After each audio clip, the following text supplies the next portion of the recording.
PDI Perjuangan mendukung program 3 juta rumah yang digagas pemerintahan Prabowo Subianto. Sekjen PDIP barusan kita juga simak menyatakan bahwa PDI Perjuangan mendukung juga program makan bergizi gratis. Nah, apakah ini murni isyarat berkoalisi yang sudah lama dinanti atau sebuah upaya lain usai ditetapkannya Hasto Kristianto sebagai tersangka kasus Harun Masiku? Untuk membahasnya sudah bergabung dengan kami melalui sambungan Zoom juru bicara PDI Perjuangan Aryo Seno Bagaskoro dan juga analis politik Nyarwi Ahmad. Saya sapa narasumber saya. Selamat malam semuanya. Assalamualaikum. Malam, Mas. Waalaikumsalam. Waalaikumsalam. Bung Yudi, Bung Seno. Terima kasih sudah bergabung bersama kami, Mas Seno, Mas Nyarwi. Pertanyaan ke Mas Seno, PDIP mendukung program kerakyatan Prabowo Gibran. Wah, ini sinyal gabung koalisi, Mas. Terima kasih, Mas. Tapi enggak lah. Artinya sejak berulang kali kita juga sudah menyampaikan bahwa apa yang disampaikan oleh Pak Hasto Kristianto pada waktu acara Soekarno Run tersebut itu adalah bentuk konsistensi kami di dalam mengambil posisi politik pasca Pilpres kemarin. Yang sejak awal kami menyadari betul bahwa Bu Mega berulang-ulang menyampaikan pesan bahwa di dalam sistem presidensial memang kita tidak mengenal prinsip oposisi ataupun koalisi, tetapi yang kita ketahui secara praktis memang adalah apakah bergabung mengirimkan kader di dalam kabinet atau tidak. Nah, dalam posisi itu hingga hari ini posisi politik kami memang tidak mengirimkan kader di dalam kabinet. Akan tetapi sejak awal sudah menjadi suatu ketetapan bagi kami bahwa kami mendukung pemerintahan Bapak Presiden Prabowo Subianto dalam konteks menjalankan tugas masing-masing. Kami sebagai partai pemenang pemilu legislatif, kemudian Pak Prabowo sebagai Presiden terpilih Republik Indonesia. Tentu saja dalam hal ini diperlukan adanya suatu bentuk kerjasama untuk memastikan agar program-program eksekutif ke depan itu bisa berjalan dengan baik. Maka penggodokan, perumusan, dan kemudian pembahasan kebijakan itu kan harus terlebih dahulu melalui mekanisme legislasi di DPR.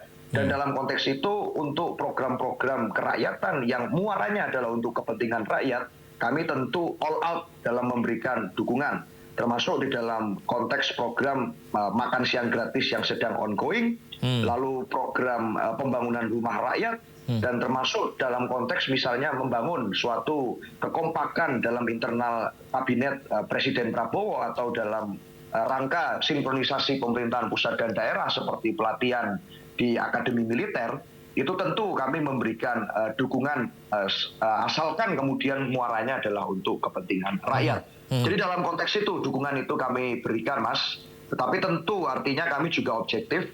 Jika ada hal-hal yang perlu dikritisi, hal-hal yang kami anggap itu melenceng dari rel visi presiden, maka tentu atau kemudian melenceng dari konstitusi dan amanatnya, tentu kami akan memberikan suatu proses penegakan fungsi kritis dan evaluasi melalui DPR RI. Itu, Mas.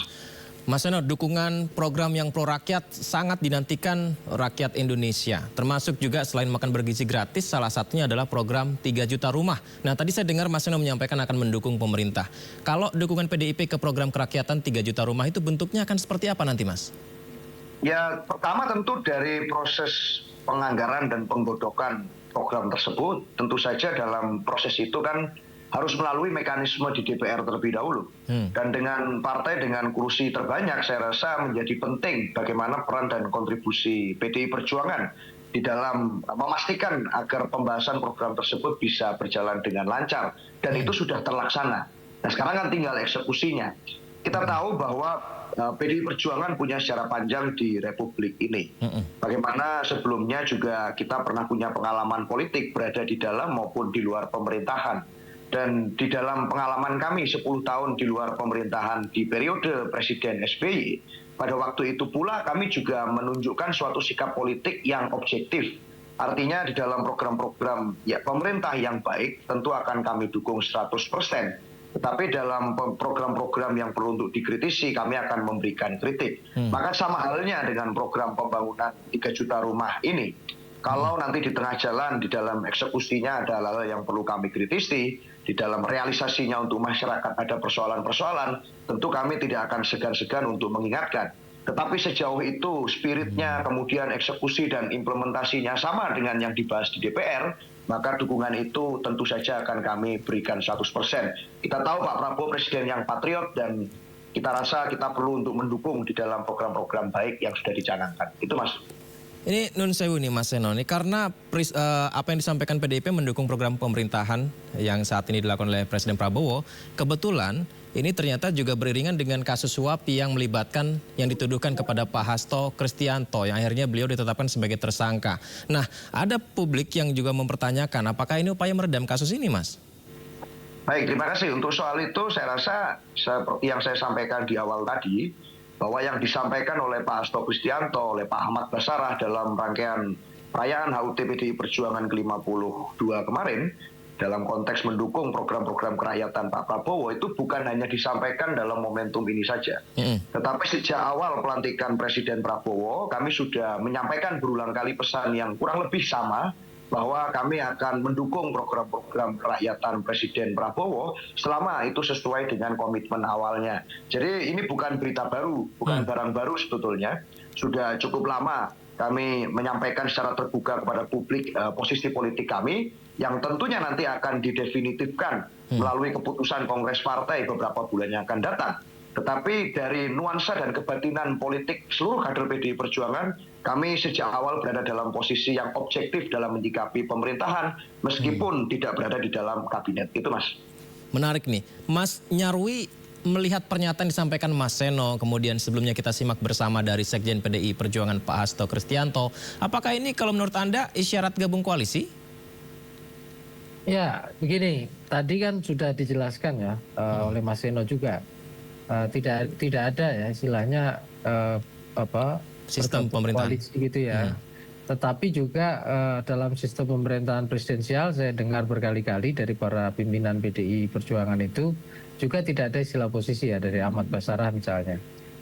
Tapi kita tahu secara politik dalam literatur yang berada di luar pemerintahan hari ini itu secara di kabinet eksekutif ya, itu PDI Perjuangan, Bung Yudi. Jadi kalau di literatur ya boleh dibilang PDI Perjuangan ini satu-satunya sampai hari ini partai yang di parlemen dengan kekuatan besar yang berada di luar pemerintahan atau sering juga disebut oposisi. Oposisi itu bukan berarti kemudian melawan atau istilahnya asal tidak suka pada pemerintahan, tidak gitu loh. Tapi mereka yang tidak ada di barisan eksekutif gitu ya bersama presiden terpilih, kira-kira gitu maknanya. Nah, kalau misalnya tadi, kenapa misalnya tiba-tiba banyak gitu ya, ada statement yang dari Pak Sekjen dan lain mendukung program-program Pak Prabowo. Saya tidak heran dengan itu, gitu Bung Yudi. Kenapa? Ada banyak variabel atau banyak faktor yang bisa menjelaskan gitu ya. Terlepas bahwa ini momennya kok tiba-tiba bersamaan dengan Pak Hasto sedang diundang terus ke KPK, misalnya begitu kayak hari ini tadi memenuhi undangan KPK, misalnya begitu. Nah, itu terlepas dari konteks momen itu, tetapi saya lihat dari sisi pertama ya, dari sisi ideologi tidak ada garis pemisah yang sangat lebar gitu antara pemerintahan Pak Prabowo, Gerindra gitu ya, Partai Gerindra partai utama di sana dengan PDI Perjuangan. Bahkan ada banyak kemiripan kalau kita lihat gitu ya. Sama-sama partai nasionalis gitu ya. Sama-sama isunya juga populis gitu ya, memikirkan wong cilik atau rakyat kecil juga di sana. Saya kira ada banyak kesamaan di level ideologi gitu ya.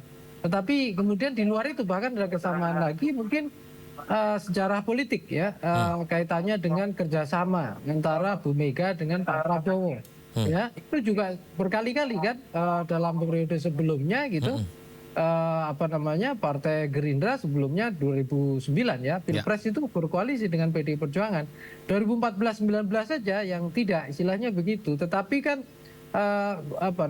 kita lihat persahabatan dari elit itu kan juga masih terjalin dengan baik gitu loh. Tidak hanya dengan Bu Mega, dengan Pak Prabowo. Bahkan kemarin kita dengar ya ada ucapan terima kasih ya dari Bu Mega kepada Pak Prabowo misalnya begitu. Dan ini kan hal-hal yang menunjukkan kedekatan-kedekatan itu Bung Yudi. Tetapi ya bahwa publik berpikir bahwa ini ada gejala nih seandainya PDI Perjuangan masuk ke kabinet Prabowo. Kalau saya sendiri, saya tidak melihat kecenderungan itu kuat. Artinya itu sangat kecil sekali sampai hari ini. Kenapa? Itu tidak menguntungkan juga bagi PDI Perjuangan. Panggung di sana itu sudah terlalu crowded atau terlalu padat gitu. Sementara kalau dia di luar, dia itu lebih kelihatan dan jelas gitu ya. Dan PDI Perjuangan akan banyak diuntungkan gitu ya. Dan dia posisinya di luar jajaran kabinet Pak Prabowo ini gitu ya. Karena sekaligus bukan hanya menjalankan posisi atau peran oposisi, tetapi juga menjalankan peran sebagai pihak yang juga secara ideologi itu loyal kepada Prabowo. Kita bisa lihat gitu ya. Banyak kritik-kritik yang disampaikan, tetapi sesungguhnya begitu bicara isu kerakyatan, ya itu luar biasa dukungannya. Kayak di program makan bergizi gratis gitu ya, 3 juta rumah rakyat. Tapi di sisi lain kan kita juga dengar Mas Arya Bima gitu juga kemudian mengkritik misalnya, nah ini program strategis nasional Pak Prabowo kok nggak banyak terdengar, ini sudah sampai mana? Nah ini contoh gitu ya. Ada suara-suara kritis juga ada di sana, suara-suara yang sifatnya mendukung juga ada gitu loh. Jadi saya kira ruang PDI Perjuangan di Baik. Maaf dipotong Mas Nyarwi. Ini pertanyaan yang sama dengan disampaikan ke Mas Seno tadi. Apakah sikap ini Mas Nyarwi sebagai bergening atas kasus yang tengah membelit yang dialami PDI Perjuangan, Mas Nyarwi? Ya, saya kira begini, kalau misalnya sikap-sikap tersebut itu hanya semata-mata karena bargaining position atau istilahnya transaksi politik, saya itu tidak melihat kecenderungan PDI Perjuangan itu partai yang kayak gitu ya. Tapi bahwa kemudian orang menafsirkan, ya ada kemungkinan nih, ya ada proses transisi di mana secara pelan-pelan gitu. PDI Perjuangan ini kok makin dekat dengan pemerintahan Pak Prabowo. Nah itu ada mungkin kan kalau itu. Apalagi misalnya beberapa tokoh gitu yang dikenal dekat dengan Bu Mega gitu, walaupun secara formal tidak mereka representasikan PDI Perjuangan seperti Pak Budi Gunawan, itu kan juga lama di sana membantu Pak Prabowo seperti itu. Jadi saya kira gitu ya, bahwa dukungan PDI Perjuangan gitu, itu dukungan yang ideologis. Kalau dia memberikan dukungan ya terhadap program Pak Prabowo, demikian juga dia melakukan kritik, itu kritiknya ideologis juga, gitu ya. Menurut saya sampai hari ini. Nah, bahwa di sana ada kemungkinan mungkin makin mendekat atau makin menjauh dan lain-lain karena transaksi kepentingan. Saya tidak melihat itu itu terbukti gitu ya. Artinya tidak ada fakta yang kira-kira menjustifikasi bahwa itu benar, tidak ada sampai hari ini. Kita sudah lihat itu. Baik Mas Nyarwi dan juga Mas Seno, sebelum kita lanjutkan dialog, kita simak dulu ucapan terima kasih Ketua Umum PDI Perjuangan Megawati Soekarno Putri kepada masyarakat Indonesia dan Presiden Prabowo Subianto karena telah meluruskan sejarah Bung Karno yang dituduh terlibat dalam pemberontakan G30 SPKI. Ucapan terima kasih yang setulus-tulusnya saya sampaikan kepada seluruh rakyat Indonesia dimanapun kalian berada atas pelurusan sejarah Bung Karno tersebut. Ucapan terima kasih juga saya sampaikan kepada Presiden Prabowo Subianto yang telah merespon surat pimpinan MPR RI terkait tindak lanjut pemulihan nama baik dan hak-hak Bung Karno sebagai Presiden Republik Indonesia pertama. Baik, Mas Seno, ada 2 poin yang saya tangkap dari sini. Yang pertama, rasa haru mendalam Ibu Mega. Tadi barusan kita simak terima kasih ke MPR, Presiden atas pelurusan sejarah Bung Karno. Kemudian yang poin kedua, PDIP juga mendukung program Pro Rakyat pemerintah Presiden. Artinya ini PDIP makin dekat dengan pemerintahan Presiden Pak Prabowo ya, Mas Seno? Kalau secara personal antara Ibu Mega dan Pak Prabowo, itu kedekatan itu sudah lama terjalin. Jadi bukan sejak hari-hari ini saja atau akhir-akhir ini, tetapi sudah sangat lama antar personal beliau berdua sebagai sesama ketua umum partai maupun sebagai pernah bermitra pada saat kontestasi Pilpres. Saya rasa kedekatan pribadi itu sudah terjalin dan terbangun cukup lama. Tetapi dalam konteks momentum sejarah yang begitu penting, atas peristiwa pencabutan TAP MPRS yang terjadi di masa MPR periode yang lalu berkaitan dengan Bung Karno dan tuduhan di masa lalu yang tanpa bukti dari sidang secara resmi atas tuduhan beliau sebagai berkhianat kepada negara dan bangsa dan TAP MPRS itu sudah dicabut oleh pimpinan MPR periode lalu ditindaklanjuti oleh pemerintahan Presiden Prabowo Subianto. Maka permintaan atau ucapan terima kasih yang disampaikan oleh Ibu Megawati Soekarno Putri kemarin di dalam momentum HUT itu menjadi salah satu peristiwa sejarah tentang bagaimana interaksi antara kedua tokoh bangsa ini dibangun atas milestone politik yang tidak singkat. Ini ada perjalanan panjang di situ, Dan tentunya dalam hal ini kami mengucapkan terima kasih setulus-tulusnya kepada Presiden Prabowo. Maka dalam konteks ini kami tidak berubah sikap dalam posisi politik memandang pemerintahan ini. Dari awal kami menghadapi situasi pasca Pilpres 2024 kemarin, lalu pasca pelantikan Presiden baru, kami berada dalam posisi yang konsisten untuk menyampaikan bahwa kami tidak mungkin menjadi partai politik yang asal saja. Kalau bahasa Jawa Timurannya itu asal caro aja, asal tawur aja. Apa yang baik buruk gak peduli, pokoknya kita berbeda. Saya rasa tidak seperti itu konsep PDI Perjuangan dalam memandang pemerintahan pada saat kami berada di luar kabinet. Kami sadar bahwa di dalam kontestasi politik ada etika politik yang harus dijaga. Dan etika itu dibangun atas fakta-fakta politik, termasuk hasil Pilpres kemarin yang tentu saja menempatkan kami belum berada dalam posisi kemenangan presiden. Artinya hak prerogatif untuk menyusun kabinet, melibatkan orang atau tidak, itu sepenuhnya berada pada Pak Prabowo. Maka dalam posisi itu kami berada dalam posisi politik yang tidak mengirimkan kader kami ke dalam, tetapi tentu saja menempatkan atau memainkan posisi sebagai partai pemenang pemilu legislatif dengan baik. Atas yang baik tentu kami dukung, atas yang buruk tentu kami kritik, dan buat kami keputusan tindak lanjut Presiden Prabowo atas pencabutan TAP MPR atas Bung Karno itu adalah keputusan bersejarah yang penting dan berani dan harus ditindaklanjuti serta diapresiasi oleh kami semua. Itu Mas. Mas Seno, program Pro Rakyat yang digagas Presiden Prabowo ini memang sangat baik oleh masyarakat, tapi ada beberapa hal yang dikritik dan juga masih perlu banyak evaluasi. Sementara PDI Perjuangan, apakah memilih untuk mengevaluasi dan mengkritik yang dilakukan pada saat awal-awal ini, atau justru mengapresiasi terlebih dahulu program pemerintah ini dalam 100 hari kerjanya? Ya, ini kan masih ongoing proses evaluasi dalam 100 hari kabinet ini masih berjalan. Kami tidak bisa memberikan suatu pandangan atau catatan komprehensif sebelum kemudian 100 hari kerja pemerintahan Presiden Prabowo ini dilaksanakan. Dan dalam proses itu tentu kami juga mencatat ada berbagai tantangan yang harus dihadapi.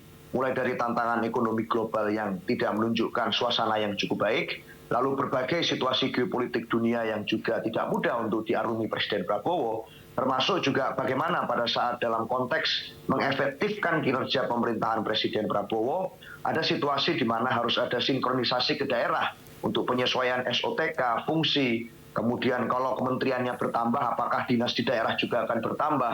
Hal-hal semacam ini tentu menjadi catatan kami. Tetapi tentu kami memberikan apresiasi sebesar-besarnya atas itikat baik. Dari muara program-program itu kami yakini adalah untuk rakyat. Dan oleh karenanya memang perlu waktu untuk membuktikan bahwa kerja keras atau upaya pemerintah Prabowo untuk bekerja untuk rakyat ini apakah bisa bekerja dengan baik atau tidak, masih perlu waktu untuk membuktikan. Catatan-catatan kami simpan. Itu Mas. Artinya Mas Seno, PDI Perjuangan tidak pernah berubah meskipun di dalam pemerintah, di luar pemerintah dengan pengalaman panjangnya ini. Termasuk juga mungkin pada saat dulu pemerintahan Presiden SBY juga PDI Perjuangan sama seperti sikapnya yang seperti sekarang. Ya, sejauh ini memang kalau berkaca dari pengalaman di masa pemerintahan Pak SBY di mana kami berada di luar pemerintah pada waktu itu, kami juga memberikan suatu refleksi yang objektif atas peristiwa-peristiwa atau keputusan politik di era saat itu. Artinya tidak asal caro, juga tidak asal dukung, manut-manut saja. Kita tentu memberikan suatu evaluasi kritis atas berbagai tahapan itu. Maka sekarang pun juga sama. Tetapi tentu saja Mas, posisi politik kami, sikap politik kami yang definitif baru akan bisa kami sampaikan secara resmi pada saat kongres partai. Hari ini yang bisa kami sampaikan adalah pandangan-pandangan politik. Apa yang kami sampaikan adalah bagaimana positioning politik kami.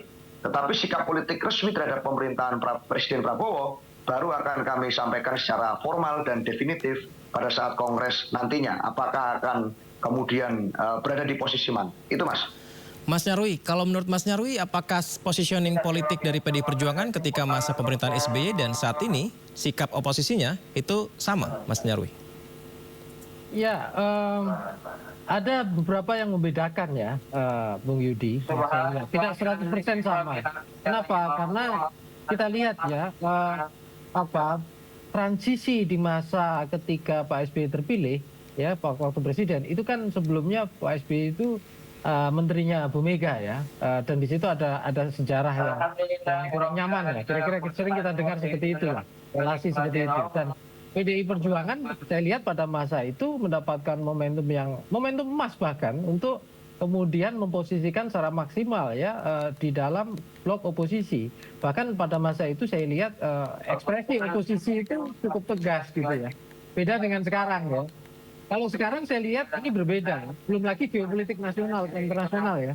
Geopolitik internasional di mana tadi Bung Seno menjelaskan bahwa ada tantangan luar biasa dari tantangan global. Di mana saya kira PDI Perjuangan dalam menjalankan perannya itu mengukur istilahnya hal apa saja yang diperlukan oleh pemerintahan yang saat ini berkuasa. Jadi kritik-kritik yang dimunculkan, saya kira PDI Perjuangan juga tetap selain akan mendukung, dugaan saya akan melakukan kritik. Contohnya tadi, Mas Arya Bima misalnya menyampaikan, loh ini program strategis nasional kok kurang kelihatan publikasinya, misalnya contohnya begitu gitu ya. Tetapi sisi lain juga ada dukungan, contoh program 3 juta rumah rakyat, makan bergizi gratis dan lain-lain semuanya didukung. Tetapi kan itu program baru awal, bisa jadi nah ini dalam pelaksanaannya kan bisa jadi mungkin tidak ada atau kurang maksimalnya efisiensi, ya kurang tepat sasaran dan seterusnya misalnya begitu. Ya saya kira itu posisi dan peran PDI Perjuangan tetap diperlukan gitu loh. Sebagai partai yang ada di luar pemerintahan gitu. Jadi saya kira mungkin sekarang ya Bung Yudi, seandainya PDI Perjuangan itu menjalankan, saya bilang menjalankan peran ya, bukan dalam arti sebagai partai oposisi.